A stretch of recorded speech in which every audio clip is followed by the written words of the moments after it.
Hello everyone, welcome to another episode of Track Speed.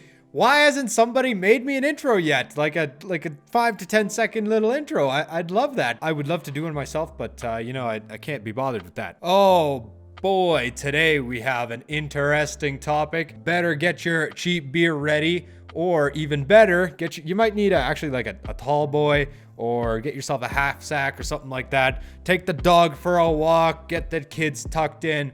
Whatever you gotta do, because we're in for a ride tonight. Not only was I planning to do this video, I was also asked by several people to do this video because I find the content super interesting, even though I might get a little hate from it. Today we have an interesting topic. It's one that maybe not all of you are ready for. That's right, it's time to talk about electric snowmobiles. Okay, we're talking about Taiga Motors producing the world's first electric snowmobile. No. Producing the world's first mass-produced electric snowmobile. Yes. I actually emailed them like 6 months ago because I was interested in the project and the developments and all that, and I said, hey, I would like to work with you guys. Let me know if we can get out on a demo, or I can get my hands on one even just for a day, or do anything, right? And I got a lovely email back saying, no, we're working on some larger partnerships. We're too busy for you. Well, that's fine. I don't need you.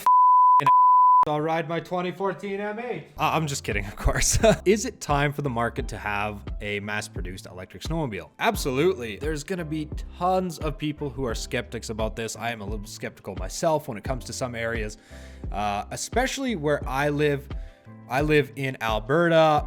Everybody I know pretty much works in the oil patch or is directly affected by someone who does work in the oil patch. I live in like one of the last places where you really want to bring up EVs, electric vehicles, like cars and Tesla. Like I'm all for Teslas. I love the technology. The Cybertruck, that one's a little weird to me. It looks like something picked right out of like an 80s sci-fi movie. If I were to get a electric truck, I'd probably hold out for that new Hummer that GM is coming out with. 1,000 HP, man. Like that's nuts. Like a lot of the people I talk to, even just like a generation above me, most of them are in the patch, even 10 years above me. Like many people are in the patch, or they were in the patch. They're not really ready to embrace the idea of an electric vehicle. Like they pick it apart, won't even listen to me about it. It takes just as much energy to produce one of those in the battery. It's equivalent to driving my diesel 150,000 miles. Okay, shh. Put all that kind of stuff aside, just for like the next half hour. I mean, if you have to, open up that cheap beer right now. Like I told you to get a half sack or a tall boy. For the next half hour, put away all those weird EV bias you have. Forget about climate change, global warming, forget about all that garbage. Let's just look at the technology. Let's see what they're up to. Let's see what the snowmobile is all about. Of course, I'm not saying go out and buy one tomorrow, but let's see what's going on. Let's give it a chance. Let's see what it's all about. So Taiga Motors, unfortunately, just released their sleds, or a new series of sled, I should say, just the other day at pretty much the exact same moment that Polaris did.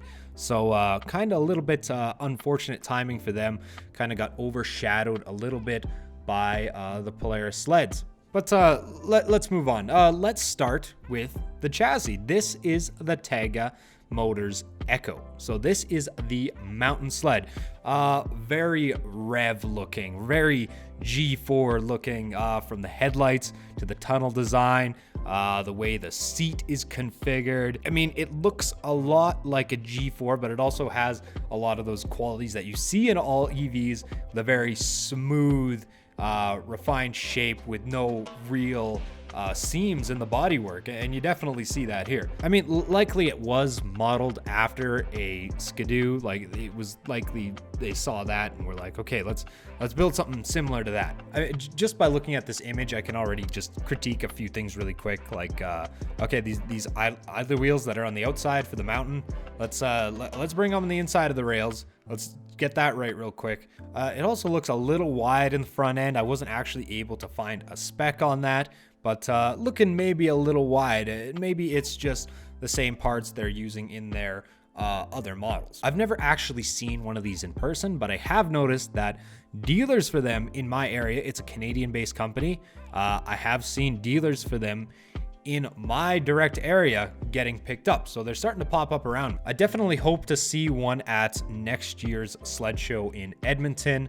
I think the chances of me actually seeing one there are kind of slim, and it's mainly because what they're doing on their site is doing pre-orders only. So that's that's the only way you're gonna get one, is if you pre-order it, you pay for it, and that's how you get your hands on one. And that's a big commitment to ask without taking especially an EV snowmobile on a demo ride. But when you look at the rest of the industry, that's what they're doing. That's what Cat's doing. That's what Polaris is doing. It's all the snow check. Everything's snow check now. But let's move in right to the interesting part, which is the powertrain. So including the engine and the battery. So what they are claiming is 0 to 100K in 2.9 seconds on a snowmobile. Like, that's quick. Like, think about that. 3 seconds. 1, 2, 3. And you're going 60 miles an hour, 100 kilometers an hour. Like, that's quick. That's moving. They're saying for the EKKO is 131 kilometer max range. Of course, I'm taking this from the premium model because that's what I want to talk about. There is another battery option for it, but we're talking about the one with the upgraded battery. So with 131 kilometer max range of the EKKO, this is kind of the one that you have to decrypt a little bit. So I would assume that would be under ideal conditions, in the ideal circumstances, when the battery's running at the optimal temperature, and I'll get into that a little bit later on. That's kind of like the best that it's gonna do.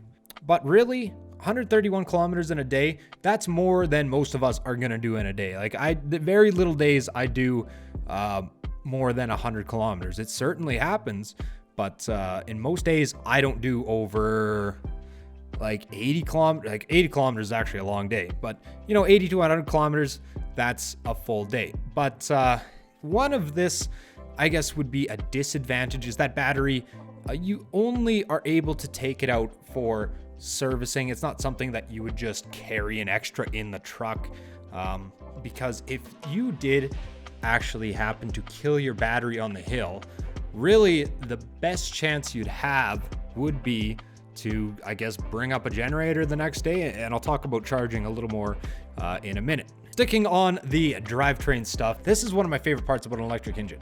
There's no throttle lag. There's none of this horsepower at peak RPM and peak elevation. There's none of that in electric motor. This thing is 180 HP, and that's not at sea level, at a certain air density. That's 180 HP at any elevation, in any condition, to the snow right now.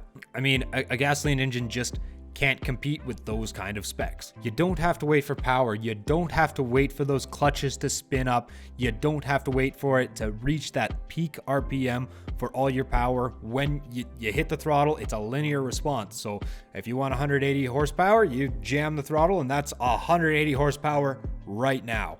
If you want less power, the sled's just a computer on track and a set of skis. If you want less power, you can just go into the computer and say, I don't quite like this much power. Maybe the girlfriend's borrowing it, or maybe your friend's borrowing it, and you say, okay, just turn it down a little bit for him. You don't like the throttle response, throttle's a little too aggressive for you, turn it down a little bit, not a problem. You can control all that from the onboard computer. In like the old days of carburetors, you were always trying to get your jetting right, you were trying to get various things right so your sled would perform right at the altitude that you're riding at, especially for us mountain riders. And then fuel injection came along and we didn't have to worry about it. Of course, we'd still lose the power at a certain elevation just because of air density. And then we had a turbocharger so we could maintain and actually build power even at high elevations. And now we have this where it's 180 horsepower all the time. 180 horsepower, like that's a lot of jam. We're already strong arming Skidoo's 850 factory turbo, right? It's 165 horsepower at any elevation up to 8,000 feet. But this thing, it doesn't matter what elevation you're at. If you're at sea level or you're at 12,000 feet, doesn't matter. 180 HP. Like, they don't need air to work. And that's what holds back a combustion engine, is air density. You can only get that power in the proper air density, and that's what a turbo does, is it pushes more air into the engine. So you can still maintain that 165 horsepower, and that's what Skidoo has done with their 850 E-Tech Turbo. But on these, it doesn't matter. They don't even need air to work. I mean, look at this. They're driving them underwater. Like, they basically have an endless torque band on them, and that's the great thing about an electric motor. If you compare it to other sleds on the market, you're looking at towing, this will do better. If you're looking at overall power, this will do better. If you're looking at torque, this will do better. It doesn't matter. It will do better in every way until we start looking at the battery. This is always the big question, right? I'm sure everyone has had problems with batteries in the cold, whether it's just like your cell phone, whether you've had them go dead in the camper because you forgot to unplug the battery and take it inside over the winter, whether it's just been minus 40 and both the diesel batteries in the truck are shot because the cold got to them. I think everybody's had that bad experience with batteries before. Batteries don't like cold, and what are we doing now? We're taking a battery and we're putting it in a snowmobile that lives in the cold. But they have certainly at Taiga designed a couple of things here to help manage that. It's definitely something that was not overlooked. They have a thermal management system. It helps keep those cells at the temperature, the optimal temperature that they need to be. It's even said on the site that at minus 30, how much pre-warming do you need? They say 6 minutes. That thermal management system, they're actually saying, will even be good down to minus 40. And of course, what do you think about that? What kind of power does that take? Well, they're not saying a whole lot. Like, obviously that takes power to run. If you're gonna have heat, you need power to create that heat, but they're saying 1 to 5% of your battery's usage will be done in these extreme temperatures, so that's really low. In addition to that, what they've done to help you out a little bit is actually created a regen system. So this is like gravity assist, right? So you go down a big hill, instead of using your brakes, the electric engine, I assume this is how it works.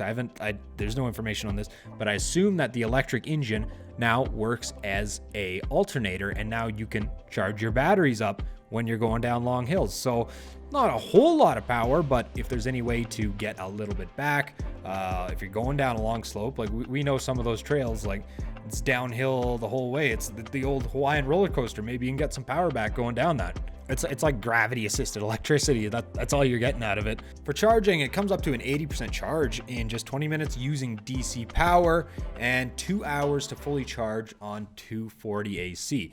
Now, that's fast. Like, that's faster than most of my stupid little camera gear batteries charge. They won't charge in 2 hours, but that's at 240 volts. This also means you can plug it in your house, just like the regular old house outlet, and you can also use EV stations to charge this thing up. I usually end up going on trips for 3 or 4 days. I mean, the gas station sure is a lot more convenient to just stop at in the morning. At the end of the day, you top the thing up, there it's ready to go. So my question is, I guess the infrastructure is having those charging stations available at hotels. I guess you could just plug it into one of the block heaters at the hotel, but if you don't have access to that, I guess you need to carry a generator. Like, some people are out in the woods for a long time, and past just mountain sleds, for utility sleds, they're out in the woods a long time. So I guess you need to carry a generator. I guess the other option is you find a big hill to push it down. The EKKO is available in a 154 as well as a 162. Those are your traction options, as well as there's 2 different battery options for the EKKO, the high performance and the standard one. So that is a 15 wide by 2.5 inch lugs.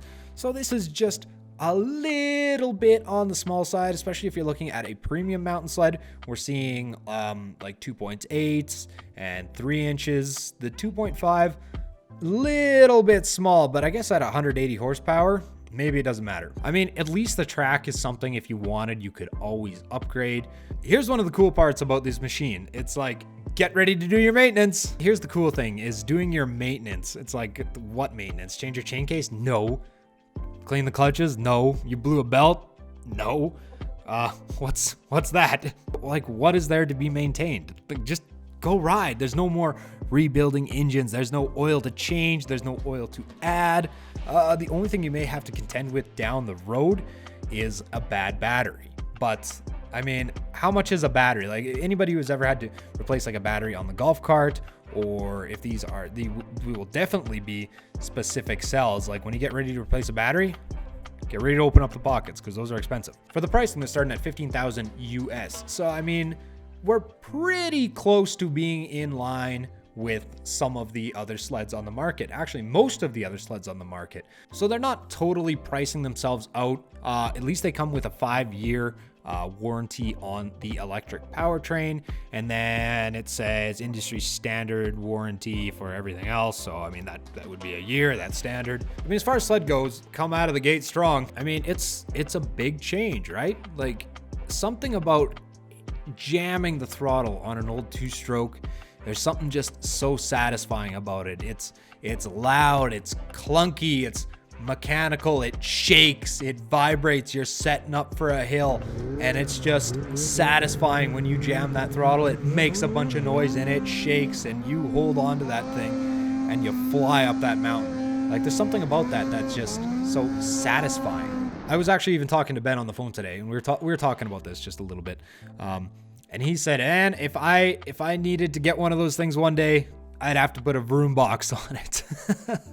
In reality, all you're going to hear on this thing is track noise and the whee of the electric engine. You're not going to hear much else. It does solve problems for a lot of areas who have noise restrictions. But I mean, there's a lot of people, and actually me included, that like that loud, clunky, just raspy, snappy sound of a 2-stroke engine.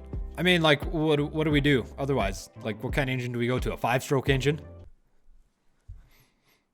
That is a thing, by the way. Right now, what's holding everybody back, and I believe this in all manufacturers, is actually a couple of things. The cost of the technology and the battery technology. We have very efficient electric brushless motors, but the batteries are one thing that need to do a little more advancement. They're doing carbon cell batteries. There's lithium ion, of course, but the battery technology needs to catch up just a little bit. And of course, once that technology becomes standard, you will see the price of it go down. Very, very likely, this will be the way of the future. You're seeing it right now in cars and trucks. F-150 EV, the R1T, the Hummer, the Cybertruck, the Badger. You're seeing all of this electric technology out there now. Motorcycles are a perfect example. You are seeing tons of EV motorcycles on the market right now. And like, I even got to check one out. I got to run one up at the last motorcycle show I was at, one of the new Harleys. I didn't get to actually test drive it, but they let me run it up on a dyno. So I got to check out one of those electric Harleys briefly anyway. It's just like the way of the steam engine, right? Like, how many steam vehicles do you see on the road right now? Someone thought of something better. There's always going to be a place for those internal combustion engines, at least for a long, long time. It's going to take a load of time for everything in the market to switch to EV. And honestly, to get the technology to sleds and any type of OHV for that matter, you have to start at motorcycles, because motorcycle technology, very, very similar to what we're seeing in snowmobiles and quads and side-by-sides. It's just basically transferred over to another unit. Like, a motorcycle engine is, for the most part, in many cases, the exact same as a quad engine. So you'll see that technology come in motorcycles first, and then it will then be adopted into OHVs and snowmobiles. Even Tesla has an electric quad, and they're not the first. You may not like it. You can kick and scream all you want, but it's gonna happen. I hope you found this video a little helpful and maybe even a little enlightening too. Go over to Taiga and be like, hey, the guy from Syxxes sent me. Maybe we can get on one for the season. Maybe we can go try one out. That's all I got. Hopefully you didn't kill your entire half sack, but at least hopefully you got through your entire tall boy. I'm glad you stuck with it to the end, because I'm gonna guess that most people did not. Leave a comment down below. Let me know what you think about the Taiga. Let me know what you think about electric snowmobiles in general, if it's something that you'd ever buy into. If you would or if you wouldn't, give me the reason. I'd like to know. Thanks everybody for watching. Merch store down in the links below. Subscribe, Patreon, leave a like, and we will see you in the next video. It was supposed to be the hardcore. I'm sorry. Bye, everybody.